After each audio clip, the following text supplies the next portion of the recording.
Hello there, Seraphim17 once again. This is my Nioh Legend of the Conqueror build. This will be my level 1 pugilist or mixed martial artist run. And at the beginning here, I fucked up immediately.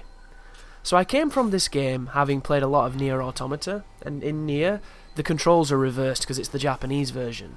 So I wasted one precious Onmyo point at the beginning on buying that hemlock broth, because instead of closing the menu, I fucking purchased it. Which is only my fault, you know, it's one of those dodgy things, because I wanted to test to see if I could buff my hands. You never know, you know, you've got to try. And you can't, so it's completely worthless to me, and it wasted one of my skill points. The good news is later on we can use the books to get them back, and it isn't a problem anymore. But at the moment, I didn't really know what I was gonna do, so I was in some trouble. I was kind of frustrated, and you might be thinking, "You're using a sword, dude. What's going on here?" And that was a mistake. Immediately, there's going to be plenty of those happening. You'll get over them. What I wanted to do here, what was happening in my mind, was I know that when you use a weapon that's on your body, you get experience for it. Every time you build familiarity or proficiency with a weapon, you get a skill point. So what I wanted to do at the beginning here is I was going to combine using fists to get knockdowns, and I was going to execute with the sword. And my logic behind it was, I can kill these people, it just takes longer, and if I do the executions with the sword, I'll be building that proficiency and getting those points, and then I can unlock those special moves that I want and all these cool fist combos that I was dreaming of.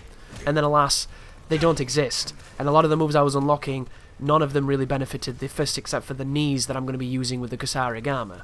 So this is intended to be barehanded in many ways, but there will be creative implementation of weapons, because I had to do it.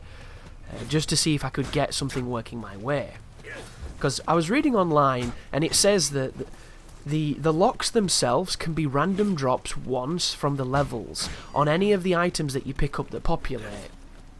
The problem with it is, I don't know what the restriction is, I don't know how many times it happens, and I don't know what to look for when you've already done it.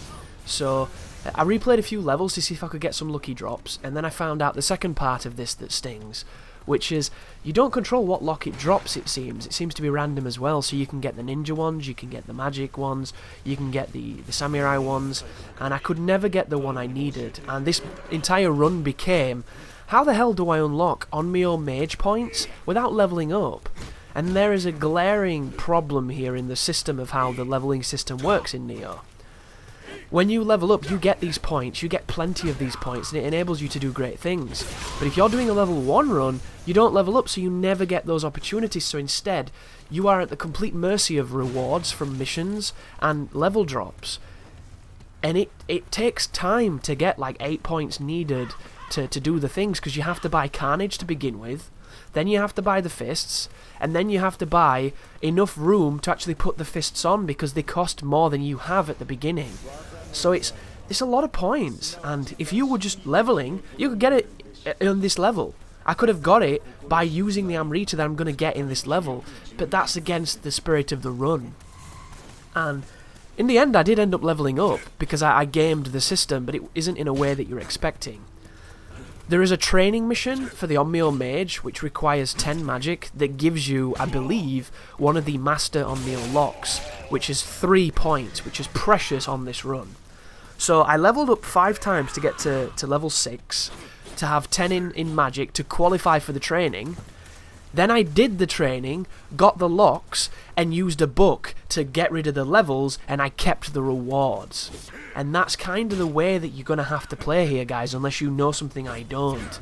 You're going to have to get creative, because if you don't, you're doing 60 damage to every boss, and it takes 10 to 20 minutes to kill them. And it can be done, definitely, but it's not fun. And the whole point in me doing this, from my perspective, and hopefully for you guys to watch, is that this is going to be something interesting and something a bit different. When I search YouTube at the moment, all I see is people using infinite living weapon builds, and dudes that have made builds that are so ridiculously inflated that all they do is get behind an enemy and hit it once and it does 20,000 damage. And there's nothing wrong with that, that's awesome. But it's not interesting to watch. It helps people who are struggling, because they get this super powerful build to look forward to, But when it comes to sitting down and watching a video of Nioh, you're not learning anything except for here's all the stuff that makes something strong. And you're not seeing any kind of play, you're just seeing these builds that effectively play themselves. So when I present stuff for this game, I like to show stuff that's a little different maybe, a little more interesting, a little more risky or silly, and this is going to be a combination of a lot of those things as I bait everybody in this point, and then I'm going to try and run in and grab the key. I hate this particular sequence when you're trying to do it quickly, because it's very tricky. The developers should have given you invincibility when you pick things up. That's one of the things that the Souls games did very well, especially for door opening. Door opening is just a no-brainer to me. It's one of the only advantages you have in the Souls series, and they took it away for this game, which is kind of bullshit, but I'll let them off. So we got through that mess, we hit the shrine, and I'm going to be using an old path through this level because I've got a better one now, and it's a shame I couldn't show it you because everybody probably knows it by now anyway, but I realised that there's those packets of water that you can bust, and then you can just run through the fire without being killed, and I just never realised at the time that that's what they were, because of course I'd not done the is it the Defiled Castle? I forget the name of it. No, Immortal Flame, I think. With Saika Magoichi, is it that one? I can't remember. It's the level where they're everywhere and you can run through fire with them, and it's a decent mechanic. Oh, that was bad.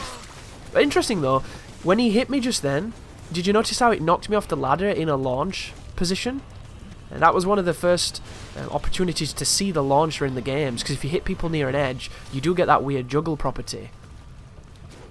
The mistake I made there is I could have held block and walked around the corner, and the guy wouldn't have reacted, but I set him off and he managed to clip me when I was climbing. So it was my mistake, but we're going to be using speed in a lot of the areas, guys, so I apologise if you wanted me to fight every enemy, but if you saw that fight at the beginning, imagine how much longer each of these would take. And my problem is a simple one. I need damage, but I'm using completely unoptimized stuff. Perhaps the fists were never meant to do good damage, which I feel is a lie, because that talisman does ridiculous damage to certain bosses. It does a big increase, but it times you. I would have preferred the movesets, the abilities, maybe some skills for the fists, which would have been great. And then instead of a talisman, they could have made it a perk. Make it a passive that you buy that increases the damage of your fists by a lot, but not by quite the amount that that talisman does. And then you could have made it completely viable, but nowhere near as, oh my god, this is ridiculous. Because on some of the early bosses, the fists are going to look ridiculously overpowered. And even on some of the later bosses, they're going to look really, really decent damage. It's not going to be as good as what you could do if you know what you're doing, but it's impressive enough that you can see speedrunners using this talisman, which speaks volumes of just how strong it can be. But here is Onryoki, and I'm going to use my sword, because watch. See that? That's the most damage I can do. A heavy attack to his back did 55 damage and it barely budged the bar. This is me showing you just how long this fight would have been, and then I put my sword on and I'm going to kill him. It felt dirty to do it, guys, but I don't want to fight a boss for 15 minutes. It's not what I'm here to do. I'm not those people. I just want to get through it and then open up the next opportunity to get stronger.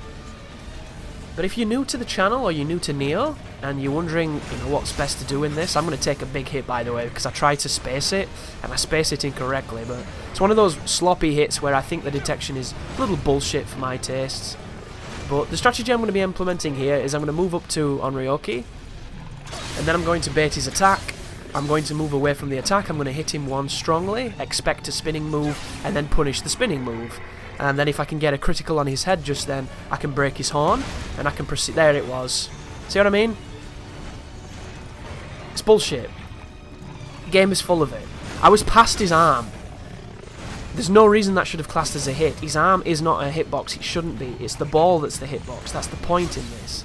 But unfortunately, I take a big hit, which could have been avoided by a dash or by sprinting, and I'm not going to move again the same. I'm going to sprint, because I don't want to take the risk. And it's just going to be a case of I use the heavy stance to hit him on the back and I get out of there. I could be using a technique which I recommend everybody does, but I wanted to limit myself for this fight so that it was a little bit more interesting. And the technique is simple, guys. You can swap stances in this game immediately after doing an attack without having to wait for an animation. It completely supersedes any kind of animation and it just swaps for you. So the moment you press triangle, if you swap to low stance, you can then recover quicker dodge out of the attack faster with a better dodge that has more invincibility frames, and it will also take off less ki, so you will use less stamina. And it's the best way to use any kind of move that is slow by swapping back and getting out of dodge. And you're going to see me do it quite a lot later on. Because as I mentioned, I kill a few bosses with swords, guys. There is some irony to them, which is going to be quite fun, hopefully. Because, for instance, I killed the Nioh with a lightning sword, and it's a lightning boss, so I thought that was quite, you know, we'll gimp it up a bit, we'll make it interesting. And then after this, there's going to be a transition, and you'll see me fight this guy with the talisman. So you can see the difference that the fists do. And the only thing that's different, guys, is I have the talisman that I thought I'd be able to get that I couldn't get at this point. That's the only difference you're going to see. As I punish the big sweeps.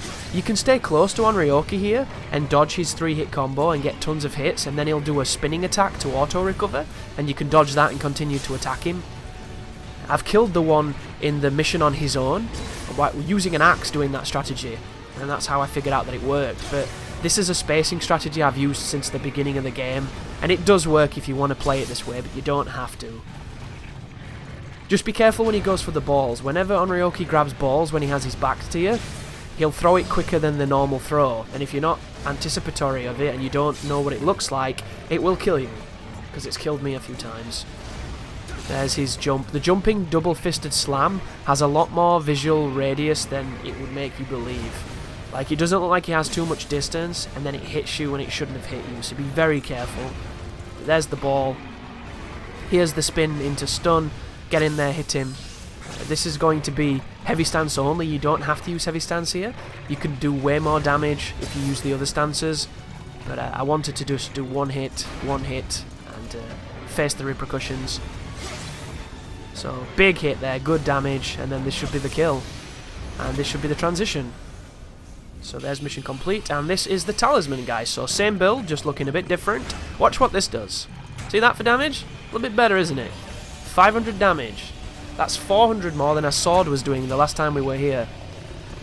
That's not on his back, that's why he did low damage, and this is the only combo. That broke his chains. There's his slam. A couple more fists, kick him in the bum. No kick. There's the critical on the back side. But do you see that the talisman up by our life bar is dwindling down? When that gets to the bottom, you have to recast it. And recasting in a boss fight is kind of awkward. But we don't need to win this one because it's quite strong. But you'll see, we do more damage now, but it's still not as much as I would like.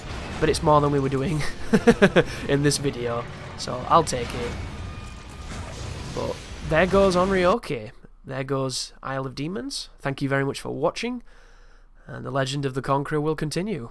You take care now.